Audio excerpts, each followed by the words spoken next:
Colonna Part 2. This time the topic number 1, Andrzej the Polish Prince Fonfara. Couple of weeks ago, Yvonne Michel basically offered the fight to Andrzej to rematch with Adonis Stevenson. I know you weren't too happy about it. I know this is the World Championship fight, but you want to work with Andrzej also. What's the status about? What do you expect from Andrzej in 2015, and what's going to happen in the coming months? Well, you know, we're in training right now. We started light training, not real heavy, because we don't have a set date yet. But they're talking about maybe mid-April. Hopefully that'll come through. And Andrew seems like he's on another level already mentally, because he knows the mistakes he's made in the past, and he wants to correct them. He wants to learn, and he wants to be explosive in the ring, which he lacks that. You know, that's the fight. The few fights already where he had the guy hurt and he didn't finish him. And when you come to that level, when you got somebody hurt, you got to capitalize on that, because you're not going to get another chance. That's the way I look at it. When we fought Stevenson, we had him hurt in the 9th round. You should have capitalized on him. We fought this guy from France, same thing. We had him hurt a couple times, and Andrew just cruised. And you know, you're a Showtime fighter. They want to see more, and I expect more myself. Absolutely. I mean, we spoke briefly after the Dudu and Gumbo fight, and I know you weren't happy about it. But you mentioned about something which is kind of intangible.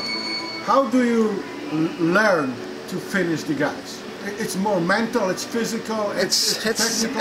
It's a combination of both. Mental, you know, you got to prepare yourself, and you got to say, I got to let them, you know, mentally you got to be prepared to get that killer instinct in you, and you got to say, I got to take chances and let them hands go.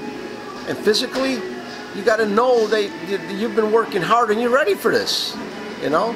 And it's a combination of both putting together. There was never a problem with Andrzej about working hard, at least in the last 3-4 years. You know, let's say 10 years ago, maybe we're going to have a different conversation, but this is in the past. The last 2 times you guys went to camp to Big Bear, and it worked, and you liked it, you liked the schedule and everything. You also the proponent of going outside of you know, hometown, family and everything, just to... Well, it's hard. It's hard on me when I have to do that. Yeah. But, you know, if this is what makes him happy, I will do whatever it takes. But, you know, with Andrew, a lot of people breathing on him, telling him what to do, what he shouldn't do. And I would just wish that he would just listen to his team, people that really care about him, you know, and what's good for him. Too many people telling him what to do. I think what it's doing is confusing them. This is interesting. If you can, I'm going to follow the question about it. You mean, I knew Andrzej as a not really. I mean, he's trustworthy, but he trusts people he knows. I mean, if there are any influences, can you just take him on the side and say, Andrzej, you know what?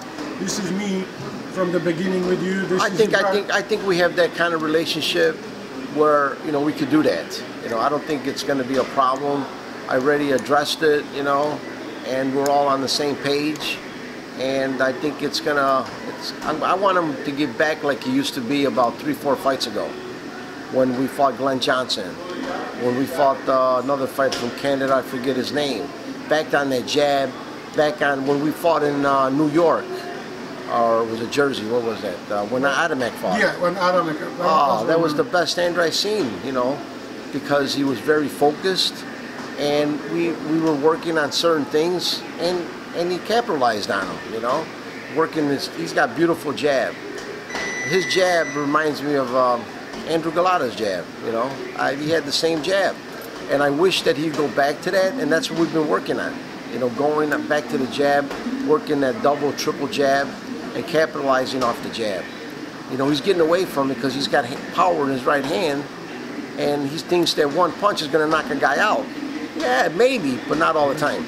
Not all the time. And finishing about Andrzej, you mentioned about the Andrzej being, you know, getting better as a whole picture. Not only the power, the jab that was there before, and you wanted to be back. what he has to do to jump into the absolute elite levels. He's in the elite level on light heavyweight. Well, he's going to have to go in there and literally just go and blow somebody out. You know, he's got to be a top guy, of course. He can't be a journeyman or a stepping stone guy. It's got to be someone that it's at that level. And Andrew's got to go in there and show what he can do, because I know he could do it. He is an elite fighter, but the thing that's holding him back is he's cruising through these guys instead of explosive. That's all it is. And I think he's got just as much as any champion out there right now. You know, I really do. Sam Colonna, trainer from day one of Andrzej Fonfara. Great 2015. I know you cannot wait. I know Andrew cannot wait. But let's do it. There's going to be some good stuff coming, and just be prepared. Don't blink. Thank you. Thank you, sir. All right.